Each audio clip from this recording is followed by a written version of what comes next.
The morning sun barely touched the tall glass windows of the Hartford Conservatory when a young boy walked through its heavy wooden doors. He was 17, maybe 18 at most. His jacket had seen better days, the cuffs slightly frayed at the edges. His sneakers made soft squeaking sounds against the polished marble floor, sounds that seemed too loud in the quiet, elegant lobby. Everything about this place screamed money and tradition. Crystal chandeliers hung from the ceiling. Oil paintings of famous musicians lined the walls in golden frames. Students walked past carrying instrument cases that probably cost more than what the boy earned in 6 months. They wore pressed shirts and clean shoes. They moved with the confidence of people who belonged. The boy didn't belong. Anyone could see that. He approached the reception desk where a woman in her 50s sat typing on her computer. She looked up, her eyes scanning him from head to toe in less than 2 seconds. The look said everything. "What are you doing here?" "I'd like to audition," the boy said quietly. The receptionist blinked. "Do you have an appointment?"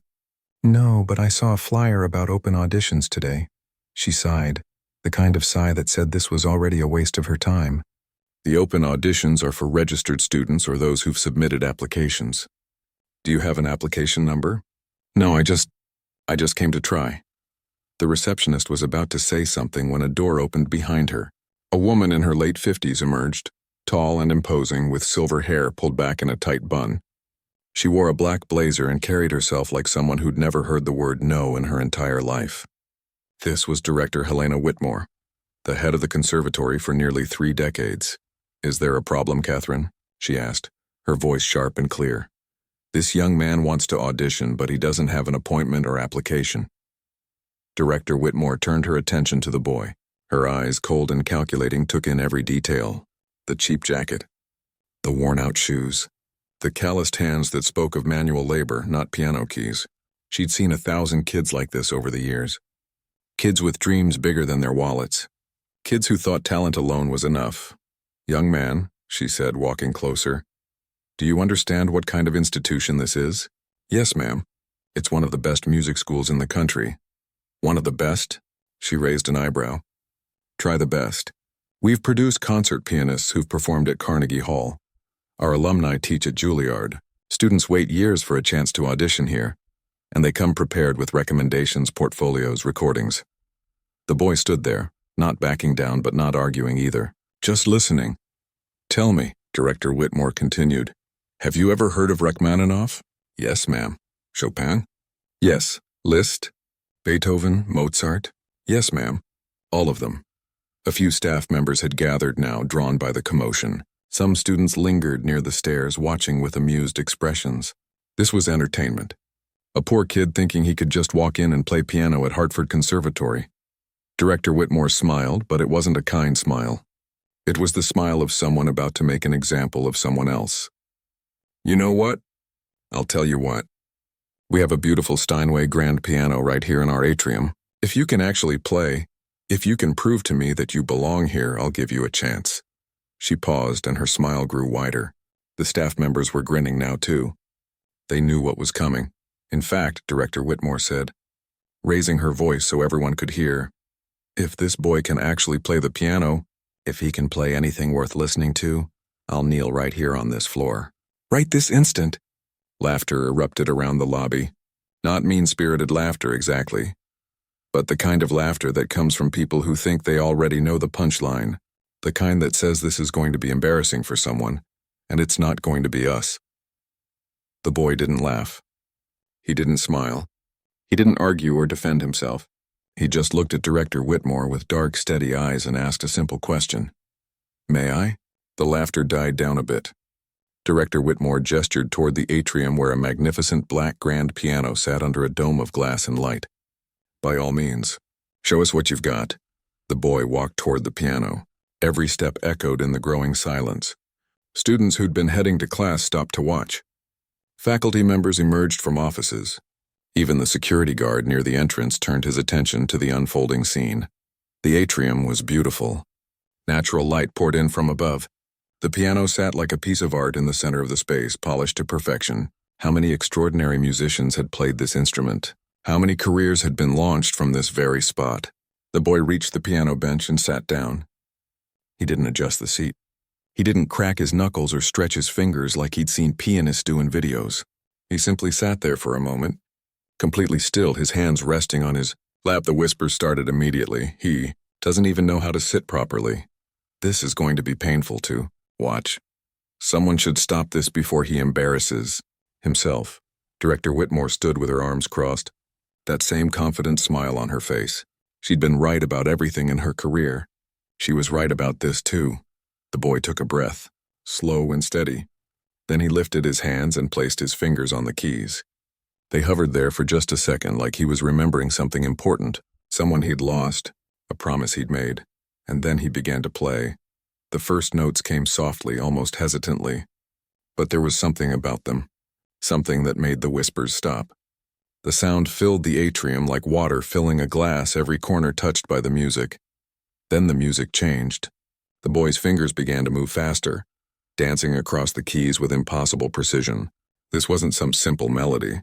This was Rachmaninoff, Piano Concerto No. 3. One of the hardest pieces ever written for piano, and he was playing it from memory.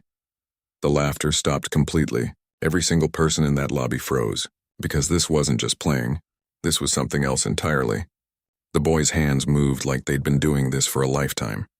Complex runs that most pianists spent years trying to master flowed from his fingers like water. Thunderous chords that shook the air, delicate passages that sounded like whispered secrets, but it wasn't just technical skill. Anyone with enough practice could hit the right notes. This was different. This was emotion, raw and real and devastating. The music spoke of pain and loss, of love and sacrifice, of someone who'd lived through something dark and come out the other side holding on to hope with bloody fingers. Director Whitmore's smile vanished. Her arms dropped to her sides. Her eyes widened as she recognized what she was hearing. This wasn't a student who'd learned from books and teachers. This was someone who'd learned from life itself.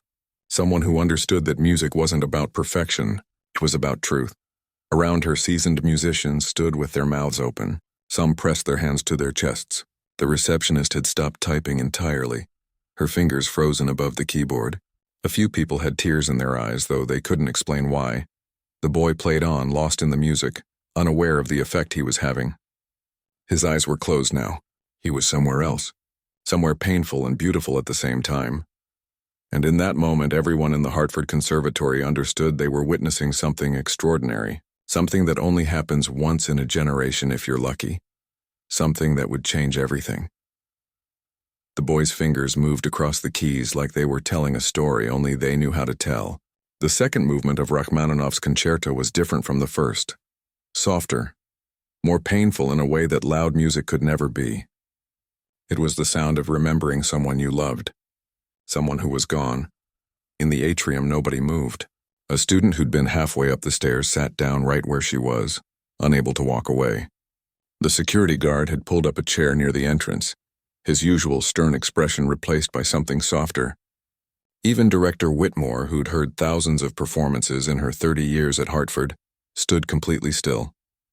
Her hands were trembling. She'd meant it as a joke.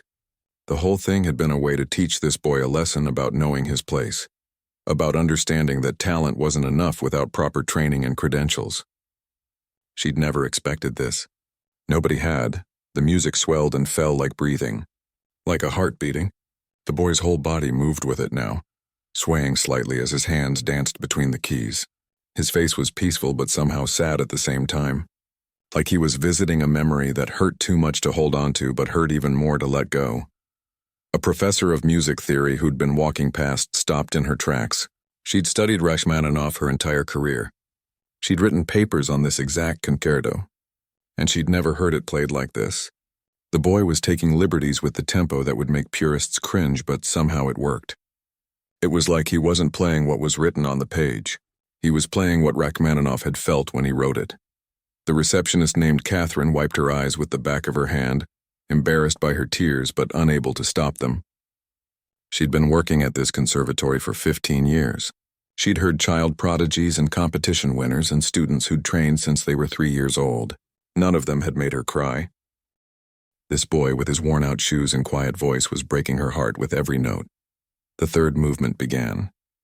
This was the part where most pianists showed off, where the technical difficulty went from hard to nearly impossible, where fingers had to move so fast they blurred, where one wrong note could ruin everything. The boy didn't hesitate. His hands flew across the keyboard with a speed that seemed inhuman, but it never felt like showing off. It felt necessary. Like the music demanded this speed, this intensity, this controlled chaos. Chords crashed like thunder. Melodies twisted and turned and climbed higher and higher until it seemed like the piano couldn't possibly make sounds that beautiful. Students were crying now. Not just one or two, but dozens of them. Some covered their mouths. Some let the tears fall freely. They'd spent years training, years practicing, years trying to perfect their craft, and this boy who'd walked in off the street was showing them what music could be when it came from somewhere deeper than technique, somewhere that hurt. Director Whitmore felt something crack inside her chest. Not physically, but something in her heart that she'd built up over decades of judging and evaluating and ranking students by their pedigree and training. She'd become so focused on perfection that she'd forgotten what had made her fall in love with music in the first place. This raw, honest, devastating beauty. The boy played on, lost completely in the music now. Sweat formed on his forehead. His breathing was heavy. His fingers had to be hurting by now. This piece was nearly 40 minutes long, and he'd been playing for over 30. Most professionals had to prepare for weeks to perform it, had to rest between movements, had to build up their stamina, but the boy didn't stop. Couldn't stop, because this wasn't a performance. This was something else. This was grief pouring out through piano keys. This was love being spoken in a language that everyone understood but nobody could quite name. This was a promise being kept. The final section built to its climax, louder and louder, faster and faster, until it felt like the whole building was shaking with the sound. The boy's whole body was engaged now, leaning into the keys, pulling back, swaying with the rhythm. His face was wet with tears that he didn't seem to notice. He was somewhere else entirely, somewhere painful and beautiful and completely necessary. And then, with one final triumphant chord that rang through the atrium like a bell, it was over. The boy lifted his hands from the keys slowly, like he was waking up from a dream. For a moment there was absolute silence, the kind of silence that feels holy, the kind you don't dare break. And then Director Whitmore did something she'd never done in her entire career. Slowly, like her body was moving on its own, she sank to her knees on the marble floor, right there in front of everyone. Her face was wet with tears. She hadn't realized she was crying. She'd said she would kneel if he could play. She'd meant it as mockery. But now, on her knees, it didn't feel like keeping a joke. It felt like worship. Like the only appropriate response to what she'd just witnessed. The other faculty members stared in shock. Some of them had worked with Director Whitmore for decades. They'd seen her critique world-famous pianists without blinking. They'd seen her turn away prodigies from wealthy families because they lacked some quality she couldn't even name. They'd never seen her like this, vulnerable, humbled, human. The applause started slowly. One person clapping, then another, then everyone at once. But it wasn't the polite applause you hear at the end of a recital. It was desperate, almost violent, like people were trying to express something that words couldn't touch. The sound echoed off the glass dome above until it was deafening. The boy opened his eyes. He looked confused, like he'd forgotten where he was. He stood up from the piano bench on shaky legs and turned to face the crowd that had gathered. There were at least 50 people now. Maybe more. All of them staring at him with expressions he couldn't quite read. Director Whitmore rose to her feet. She didn't bother wiping away her tears. She walked toward the boy slowly, and when she reached him, she couldn't find words. How do you apologize for what she'd done? For dismissing him, for mocking him, for almost sending away someone with a gift like this? Come with me, she finally managed to say, her voice hoarse. Please. The boy followed her in silence through the crowd that parted like water. Students reached out to touch his shoulder as he passed, like touching something sacred. The receptionist, Catherine, smiled at him through her tears. The security guard nodded with respect. Director Whitmore led him down a hallway lined with photographs of the conservatory's most distinguished alumni. Concert halls and awards and achievements captured in black and white. She opened the door to her office and gestured for him to sit. The office was exactly what you'd expect. Diplomas on the walls, a large desk covered in papers, bookshelves filled with music theory texts and biographies of composers, a window overlooking the practice rooms where students spent hours every day trying to perfect their craft. The boy sat in the chair across from her desk. He looked tired now, exhausted in a way that went beyond physical, like he'd given something away that he couldn't get back. Director Whitmore sat down and looked at him for a long moment. Really looked at him, not at his clothes or his shoes or where he came from, at him, at the person who could create something that beautiful and devastating. "Where did you learn to play like that?" she asked quietly. The boy was silent for so long that she thought he might not answer. When he finally spoke, his voice was barely above a whisper. "My mother taught me." Those 4 words hung in the air between them. "My mother taught me." Simple and complete and somehow containing an entire story. "Is she a professional pianist?" Director Whitmore asked gently. The boy shook his head. "She was. In Korea. Before we came here." He paused, swallowing hard. "She gave it up. To take care of us. To work so we could eat and have a place to live. And she taught you to play like that while working? Every morning before her first shift. Every night after her last one. She said music was the only thing she could give me that nobody could ever take away." Director Whitmore felt tears coming again. "Where is she now?" "She should be here. She should see what you've become." The boy looked down at his hands, the hands that had just created magic. "She died 6 months ago." The words hit Director Whitmore like a physical blow. She pressed her hand to her mouth. "I'm so sorry. She had cancer. We couldn't afford the good treatments. I dropped out of school to work, to try to pay for whatever we could. She kept telling me to practice anyway, to keep playing, to promise her I'd audition here before." He couldn't finish the sentence. "Today is the anniversary," he said instead. 6 months exactly. I almost didn't come. I thought maybe I'd waited too long, that I wasn't good enough anymore. But I promised her." Director Whitmore stood up and walked around her desk. She did something completely unprecedented. She pulled the boy into a hug. This woman who'd built her reputation on being strict and unyielding and impossible to impress. She held this boy who'd lost everything and still managed to create beauty. "You're good enough," she whispered. "You're more than good enough. And your mother would be so proud." The boy broke then. Really broke. All the grief he'd been holding came pouring out in sobs that shook his whole body. Director Whitmore held him and let him cry. It was the least she could do. After everything. After almost turning him away. After the boy stopped crying, Director Whitmore handed him a box of tissues from her desk. She sat back down, but everything felt different now. The power dynamic had shifted. She wasn't the important director anymore, and he wasn't just some kid who'd wandered in. They were 2 people who'd shared something real. "Tell me everything," she said softly. From the beginning, the boy wiped his face and took a shaky breath. "My mom was supposed to perform at the Seoul Arts Center when she was 23. It was going to be her big break. But then she met my dad. Got pregnant with me. Her family was disappointed. Said she was throwing away her future." He stared at his hands as he spoke, the same hands that had just moved across piano keys like magic. They came to America thinking there'd be more opportunities. But it was hard. My dad worked in restaurants. Mom tried to find teaching jobs, but her credentials from Korea didn't count here. She ended up working as a hotel maid. Director Whitmore listened without interrupting. She'd heard stories like this before, but somehow this one felt different. Maybe because she'd almost turned this boy away an hour ago. Maybe because she was starting to understand how much her prejudice had almost cost. "My dad died when I was 10. Heart attack at work. After that, Mom worked 3 jobs. The hotel during the day, cleaning offices at night, and on weekends she worked at a grocery store." He paused, a small sad smile crossing his face. "But every morning at 5 before her first shift, she'd wake me up. We had this old piano she bought from a church garage sale for $50. Half the keys stuck.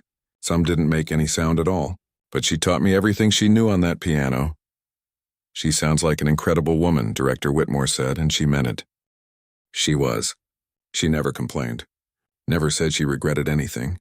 She'd sit next to me on that broken piano bench and say that I was her greatest performance. That teaching me was better than playing in any concert hall. His voice cracked. I didn't understand what she meant then. I thought she was just saying that to make me feel better about how poor we were. And now I get it. She was living her dream through me. Every time I played, she was playing too. Every improvement I made, every piece I learned, it was like she was performing again. I was her second chance. Director Whitmore felt a lump in her throat. She'd spent her entire career at this conservatory teaching children of wealthy families. Kids who complained about practice time. Kids who had private tutors and perfect pianos and every advantage money could buy. And here was this boy who'd learned on a broken instrument at 5 in the morning because his mother refused to let poverty kill her dream. When did she get sick? Director Whitmore asked gently. 2 years ago. She ignored the symptoms at first because she couldn't afford to miss work. By the time she finally went to a doctor, it was already stage 3. Breast cancer. He clenched his fists. I dropped out of school. Started working construction with my uncle. Anything to pay for treatments. But it wasn't enough. The bills kept coming. The insurance barely covered anything. You were just a kid yourself. I was 15, old enough to work. And I had to do something. I couldn't just sit in school while she was dying. His voice grew bitter. The doctor said she needed this special treatment. Something experimental that might help. But it cost more than we made in 2 years. We tried fundraising. Put her story online. A few people donated, but nowhere near enough.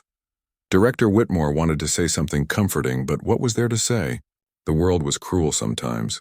Unfair in ways that made you question everything. She made me promise to keep playing, the boy continued. I'd come home from work at 7 or 8 at night, covered in dust and exhausted. All I wanted to do was sleep. But she'd be sitting up in her bed even when she was too weak to walk, and she'd say, "Play for me." So I would. Every night. Whatever she wanted to hear. Where did you practice? You said you had that old piano. We lost our apartment when we couldn't pay rent. Moved in with my aunt. She didn't have room for a piano. But there's a church 3 blocks away. The pastor knew my mom. He gave me a key and said I could use their piano whenever I wanted. So I'd go there at 4 in the morning before work. Practice for an hour. Sometimes the pastor would be there, preparing for morning service. He never complained about the noise. Director Whitmore made a mental note. This pastor, whoever he was, deserved recognition for that kindness. Small acts like that changed lives in ways people never realized. Mom died in March, right before spring. She kept asking me if I'd auditioned here yet. I'd tell her soon, next month, when things settled down, but I was scared. He looked up at Director Whitmore for the first time since he started talking. I was scared because she'd built me up so much in her mind. She thought I was this prodigy, this genius, and I was just a kid who could play piano. What if I auditioned and they laughed at me? What if I proved that all her sacrifice was for nothing? So you waited. I waited until she was in the hospital. Until the very end. She was barely conscious, but she opened her eyes and looked at me and whispered, "Hartford." Just that one word. I promised her. I swore I'd audition. She died that night. The office was quiet except for the distant sound of someone practicing scales down the hall. Director Whitmore stood up and walked to her window. She couldn't look at the boy right now. If she did, she'd start crying again, and she needed to be strong. She needed to figure out how to fix this. You have a younger sister, you said? The boy nodded. She's 14. Living with our aunt. My aunt is good to us, but she's struggling too. She has 3 kids of her own. Adding 2 more hasn't been easy. What's your situation now? Are you still working construction? Yeah, and I teach piano lessons to kids in the neighborhood. $20 an hour. It's not much, but it helps. My aunt won't take rent money from me, but I buy groceries. Help with bills when I can. My sister needs things for school. She's smart. Really smart. I want her to have chances I didn't get. Director Whitmore turned back to face him. I'm going to offer you a full scholarship to Hartford Conservatory. Full tuition. Housing included. You'll live in our student dormitories. The boy's eyes widened. I can't. I need to work. My sister needs... Let me finish. Director Whitmore sat down and leaned forward. I'm also going to arrange a stipend. You'll work as a teaching assistant here. Help with beginner piano classes. It won't be much, but it'll be enough to send money to your aunt for your sister, and I'm going to make some calls. I have connections to scholarship programs for siblings of students. Your sister can get help with her education too. Why would you do all this? The boy looked stunned. Suspicious even, like he was waiting for the catch. Because an hour ago I was ready to throw you out of here. I judged you by your clothes and your appearance and the fact that you didn't have an appointment. I almost sent away the most talented pianist I've seen in 30 years because I'm a snob. She said it bluntly, not trying to soften it. Consider this my apology, and my attempt to be a better person than I was this morning. The boy was quiet for a long moment. I don't know what to say. Say yes. Say you'll come here and learn and grow and become the musician your mother knew you could be. What if I'm not good enough? What if today was just luck? What if— Stop. Director Whitmore's voice was firm but kind. You played Rachmaninoff's Third from memory. Not just played it, made it breathe. Made it live. Made a room full of cynical musicians cry. That's not luck. That's gift combined with years of dedication. You earned this. The boy's eyes filled with tears again. She should be here. She should see this, I know. I'm sorry she's not. But she'd want you to do this anyway, wouldn't she? He nodded slowly. Yeah, she would. Then do it for her. Honor her sacrifice by being everything she believed you were. The boy stood up. He was taller than Director Whitmore had realized. When he'd walked in this morning, he'd seemed small, defeated. Now he stood straighter. Okay, yes, I'll do it. Good. Director Whitmore stood and shook his hand formally. Classes start in 2 weeks. Come by tomorrow and we'll get you set up with housing. Bring whatever you need. We'll figure out the rest as we go. As the boy turned to leave, Director Whitmore called out, Wait, I don't even know your name. The boy smiled. It was the first real smile she'd seen from him. It's Daniel. My name is Daniel, Daniel, she repeated. Welcome to Hartford Conservatory. We're lucky to have you. After he left, Director Whitmore sat alone in her office for a long time. She pulled up her contacts and started making calls. To the financial aid office, to the housing department, to colleagues who ran scholarship programs. She had work to do, a wrong to make right, and somewhere, she hoped, a mother who'd sacrificed everything was watching her son's dream finally come true. Daniel's first semester at Hartford Conservatory was nothing like he'd imagined. The dorm room was small but clean, with a window overlooking the practice halls. He had his own space for the first time since moving in with his aunt. At night, he could hear other students practicing through the walls. Violins and cellos and flutes all mixing together into a strange kind of lullaby. But the classes were brutal. Music theory was like learning a foreign language he thought he already spoke. His mother had taught him to play by ear, by feeling. She'd shown him patterns and emotions and how to make the piano sing. But she'd never taught him about augmented sixths or Neapolitan chords or the circle of fifths. When Professor Chen asked him to analyze a Bach fugue on the board, Daniel stood there frozen, the chalk trembling in his hand. Some students snickered. Not loudly, but enough that he could hear. The music history class was worse. They talked about composers and their lives and the cultural context of their work. They referenced concerts and recordings that Daniel had never heard. Students debated interpretations of pieces like they were discussing old friends. Daniel sat in the back and took notes, feeling more lost with each passing lecture. His piano instructor, Professor Wei, was kind, but demanding. You have raw talent, she told him during their first private lesson. But talent without technique is like a wild horse. Beautiful but dangerous. We need to train you properly. She made him start over. Scales, arpeggios. Finger exercises that seemed pointless to someone who'd already played Rachmaninoff. Your mother taught you to run before you learned to walk, Professor Wei explained. Now we go back. We build the foundation, Daniel wanted to argue. Wanted to say his mother's teaching was enough. But he remembered her voice, her insistence that he come here, that he learn from the best. So he swallowed his pride and practiced scales for hours each day like a beginner. The other students noticed him, of course. Word had spread about his audition, about how he'd made Director Whitmore kneel, about the mysterious boy who'd walked in off the street and played like a concertmaster. Some students were curious, friendly even. They invited him to study groups and late-night practice sessions, but others weren't so welcoming. There was a fourth-year student named Tyler. He came from a family of musicians. His grandfather had played with the Boston Symphony Orchestra. His mother taught at a prestigious music school in New York. Tyler had been training since he was 4 years old. He'd won competitions, performed in recitals across the country.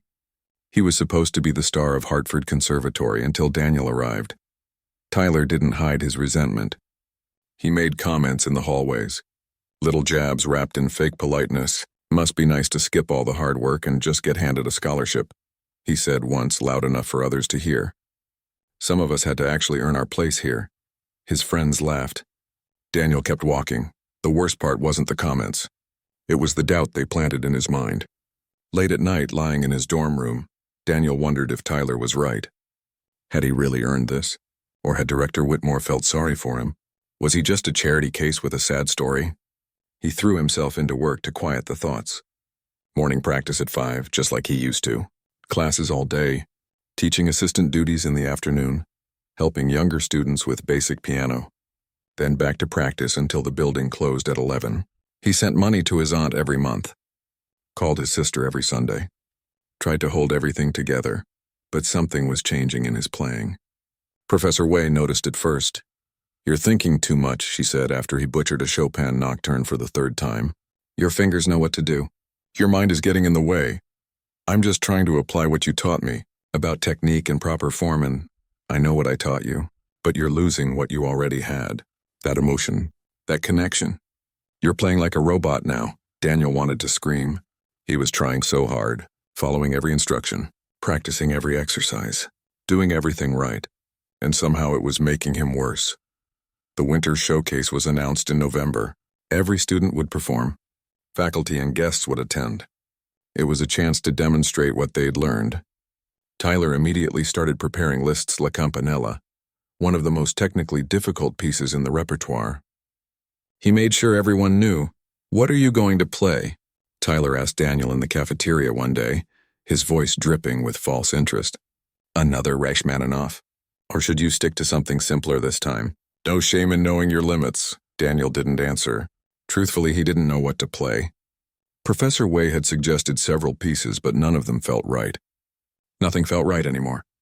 The piano that used to be his refuge now felt like a test he was constantly failing. His sister called one night in early December. She was crying. "What's wrong? Are you okay?"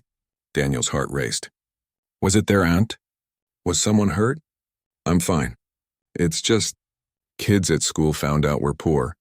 They saw our address, made fun of my clothes." Her voice was small, broken. "I hate it here. I hate being the poor kid. I hate that you had to give up everything for me." Daniel closed his eyes. "You don't give up anything for me. I want to help. I want you to have a good life. But you're miserable. I can hear it in your voice every time we talk." "You hate it there. Did he hate it?"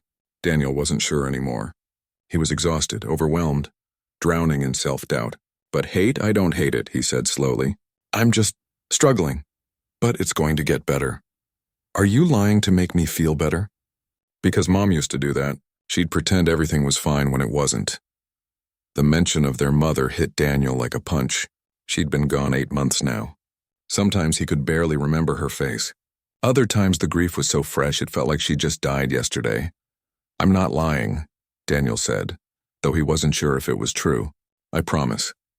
After they hung up, Daniel sat in his dark dorm room for a long time. He thought about quitting, just packing up and going home. Getting a real job. Taking care of his sister properly instead of sending money from 3 hours away while he struggled to understand music theory. He walked to the practice hall even though it was past midnight. Used his student key to get in. Sat at the piano in the empty room. The same kind of piano his mother had dreamed of playing. The same kind she'd sacrificed everything so he could access. He put his fingers on the keys and tried to play. Nothing came out. His hands wouldn't move. It was like he'd forgotten how. Like all the training and technique and proper form had built a wall between him and the music. Daniel rested his forehead against the piano. "I can't do this, Mom," he whispered into the empty room. "I'm not strong enough. I'm not good enough. I'm sorry." The silence felt like an answer, like confirmation that he'd failed. The next morning he went to Director Whitmore's office. She was surprised to see him. They hadn't talked much since that first day. She'd been busy and he'd been drowning in work. "Daniel, is everything all right?" "I want to withdraw." Director Whitmore's expression didn't change. She gestured to the chair. "Sit down. Talk to me. There's nothing to talk about. I don't belong here." "Tyler's right. I'm just a kid who got lucky once. I can't even play anymore. Everything I do sounds wrong, and my sister needs me. I should be home taking care of her, not pretending I can be something I'm not." Director Whitmore let him finish. Then she stood up and walked to a filing cabinet. She pulled out a folder and opened it on her desk. Inside were pages and pages of handwritten notes. "Do you know what these are?" she asked. Daniel shook his head. "Letters from students who heard you play that day, from faculty members, from people who were just walking by and stopped to listen. She picked up one. This one is from Professor Chen, the theory professor you're struggling with. He wrote, "In 30 years of teaching, I've never heard someone make a piano weep like that boy did. Whatever we teach him, we must not break what he already has." She picked up another. This is from a student named Rebecca. She's a violinist. She wrote, "I was ready to quit music before I heard him play. I'd forgotten why I started. He reminded me. He saved my love for music." Director Whitmore looked at Daniel. "You've touched more lives in 3 months than most musicians do in a lifetime. You're not a charity case. You're not lucky. You're struggling because we're trying to teach you a new language on top of the one you already speak fluently. It's hard. It's supposed to be hard. But I can't play anymore. I've lost it. You haven't lost anything. You're just learning to hold two things at once. The feeling and the technique. It takes time." She paused. "Your mother spent years teaching you to feel music. We're trying to teach you to understand it. Both are valuable. Both matter. But you can't let one kill the other." Daniel felt tears coming. He was so tired of crying. What if I can't figure it out? Then you keep trying. That's what your mother would want. Not perfection. Not immediate success. Just effort. Just persistence. Just you showing up every day and doing your best. She closed the folder. "The showcase is in 3 weeks. Don't withdraw. Play something. Anything. Show everyone that you're still here. Still fighting." Daniel left her office with no answers, but somehow feeling lighter. He had 3 weeks to figure out how to play again. 3 weeks to remember who he was before he started doubting everything. 3 weeks to decide if his mother's sacrifice meant anything at all. The night before the winter showcase, Daniel couldn't sleep. He'd tried to prepare a piece, Mozart, something safe and classical that Professor Wei had suggested. He'd practiced it 100 times. Every note was correct. Every tempo marking followed. Every dynamic precisely executed. It was perfect and completely lifeless. At 2 a.m, Daniel gave up on sleep. He pulled on his jacket and walked through the empty campus. Snow was falling softly, covering everything in white silence. His footsteps crunched as he walked without direction, just needing to move. He ended up at the cemetery. He hadn't been here since the funeral. Couldn't bring himself to face it. But his feet had carried him here anyway, like they knew something his mind didn't. His mother's grave was simple, just a flat stone with her name and dates. They couldn't afford anything elaborate. Daniel brushed the snow off with his bare hand, the cold biting into his skin. "I don't know what to do, Mom," he said out loud. His breath made clouds in the frozen air. "You made me promise to come to Hartford." "I did. You made me promise to keep playing. I'm trying. But I've lost something. I play all the notes right now, but it doesn't sound like anything. It doesn't feel like anything." The wind picked up, scattering snow across the graves. "Tyler's going to play tomorrow. He'll be perfect, technically flawless. Everyone will clap. And then it'll be my turn. And I'll play this Mozart piece that sounds like a student recital. And everyone will know. They'll know I don't belong there, that you were wrong about me." Daniel sat down in the snow next to the grave. He didn't care that it was freezing. Didn't care that he'd be soaked in cold. "I wish you were here. I wish you could tell me what to do. I wish I could hear you play one more time." And then, sitting there in the dark cemetery, Daniel remembered something. A night 2 weeks before his mother died. She'd been so weak she couldn't get out of bed. But she'd asked him to bring his phone. She wanted to record herself talking. "Just in case," she'd said, "so you can hear my voice when I'm gone." Daniel had made the recording but never listened to it. Couldn't bring himself to. But now, sitting in the snow, he pulled out his phone with shaking fingers. Found the file. Pressed play. His mother's voice came through the speaker, weak but clear. "Daniel, my beautiful boy. If you're listening to this, I'm gone. And I know you're struggling. I know you're doubting yourself. You always did that even when you were little."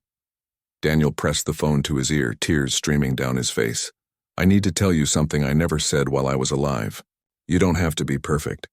You don't have to prove anything to anyone. Not to those fancy music schools. Not to the people who have more money than us. Not even to me." She paused, and Daniel could hear her labored breathing. "I didn't teach you piano so you could impress people. I taught you because music was the only beautiful thing I could give you in a life that was so hard, so unfair." The recording crackled. His mother coughed, then continued. "You play from your heart, Daniel. That's your gift. Not your technique. Not your training. Your heart. Don't let anyone take that from you. Don't let anyone make you ashamed of learning music in a tiny apartment from a broken piano. That's where the beauty comes from. From struggle, from pain, from love that refuses to die even when everything is falling apart. Daniel sobbed openly now, not caring if anyone heard. Play for yourself. Play for me. Play because it's the only language we speak that tells the truth about what it means to be human. And if people don't understand it, that's okay. Not everyone has to understand. You just have to be honest. She paused again, longer this time. I love you. I'm so proud of you. Not because of what you can do, but because of who you are. Remember that. The recording ended. Daniel sat in the snow for another hour, listening to it 3 more times. When he finally stood up, his pants were soaked and his hands were numb. But something had shifted inside him. Something had broken open. He walked back to the conservatory, went straight to the practice hall, sat at the piano as dawn started breaking through the windows, and he started playing. Not Mozart, not anything assigned. He played fragments of melodies that had been floating in his head for months, pieces of songs his mother used to hum while cooking. Korean folk tunes mixed with classical patterns he'd learned from Professor Wei. The sound of grief. The sound of hope. The sound of a boy trying to honor his mother by being exactly who she'd raised him to be. He played until his fingers ached. Until other students started arriving for morning practice and stopped to listen. Until Professor Wei found him and sat quietly in the corner, tears on her face. When Daniel finally stopped, she walked over. What was that? I don't know. Something new. Something mine. Play it tonight. At the showcase, Daniel shook his head. It's not finished. It's not perfect. There are mistakes. Parts that don't make sense. Professor Wei smiled. Good. Play it anyway. The showcase hall was packed that evening. Students, faculty, guests from other conservatories. Director Whitmore sat in the front row. Daniel's aunt and sister had driven 3 hours to be there. His sister waved at him from her seat, excited and nervous. Tyler performed first. His list was exactly what everyone expected. Technically flawless. Impossibly difficult passages executed with machine-like precision. The audience applauded enthusiastically. Tyler took his bow with a confident smile, then glanced at Daniel as he left the stage. The look said, top that. Several other students performed. All excellent. All polished. All exactly what a winter showcase at Hartford Conservatory should sound like. Then Daniel's name was called. He walked to the stage on shaking legs. Sat at the piano. Looked out at the sea of faces. For a moment, panic seized him. What was he doing? This piece wasn't ready. It wasn't proper. It didn't follow any rules. Then he saw his sister. She was smiling at him with absolute faith, the same way their mother used to smile. Daniel closed his eyes and began to play. The piece started soft, almost tentative. A Korean melody his mother used to sing transformed into something new. It built slowly, incorporating classical techniques but bending them, reshaping them into something that belonged only to him. The music told a story. Of immigration and sacrifice, of working 3 jobs so your children could dream, of practicing on a broken piano before dawn, of love that survived even death, of a boy trying to find his way in a world that didn't understand where he came from. It wasn't perfect. There were rough edges, moments where the harmony clashed in unexpected ways, but it was honest, raw, real, and people felt it. They felt every note, every pause. Every moment where Daniel poured his grief and gratitude and confusion into the keys. Students who'd been checking their phones looked up. Faculty members who'd heard 1,000 performances sat forward in their seats. Tyler, standing in the back, felt something crack in his chest. He'd spent his whole life perfecting technique, learning exactly how to play what composers had written, but he'd never created anything. Never exposed himself like this. Never been brave enough to show people who he really was. When Daniel played the final notes, a simple repetition of that opening Korean melody, now transformed by everything that had come before, the silence was absolute. Then his sister stood up. Started clapping, not polite recital applause, desperate, fierce clapping. Their aunt joined her. Then Professor Wei, then Director Whitmore. Within seconds, the entire hall was on their feet. Not because Daniel had played perfectly, But because he'd played truthfully, because he'd shown them that music wasn't about impressing people, it was about connecting with them, about saying things words couldn't touch. Tears streamed down Daniel's face as he stood and bowed. He wasn't crying from sadness anymore. He was crying because he finally understood what his mother had been trying to teach him all those mornings on that broken piano. Music wasn't something you performed for others. It was something you shared, a piece of yourself given freely, vulnerably, hopefully. After the showcase, people crowded around him. A wealthy patron offered to fund a recording. Other schools expressed interest. Tyler approached him awkwardly, extending his hand. "That was incredible," he said quietly. "I've never heard anything like it." But Daniel barely heard any of it. He was looking for his sister. Found her waiting by the door with their aunt. She ran to him and threw her arms around his neck. "Mom would be so proud," she whispered. "Yeah," Daniel said, holding her tight. "I think she would." Director Whitmore approached them. "We'd like you to perform that piece at our spring concert." "The main event?" "Full orchestra backing if you want it. This is the kind of music people need to hear." Daniel nodded, overwhelmed. But more than that, he felt something else. Peace. For the first time since his mother died, he felt like he was exactly where he was supposed to be, doing exactly what he was meant to do, not playing piano to prove anything, not performing to earn anyone's approval, just sharing his truth through the only language he'd ever fully understood, the language his mother had taught him. The language of the heart, translated through fingers on keys, speaking to everyone who'd ever loved someone, everyone who'd ever lost someone, everyone who'd ever hoped that beauty could survive even the darkest nights. And in that moment, Daniel knew his mother's sacrifice hadn't been in vain. He was her greatest performance, her most beautiful song, still playing long after she was gone.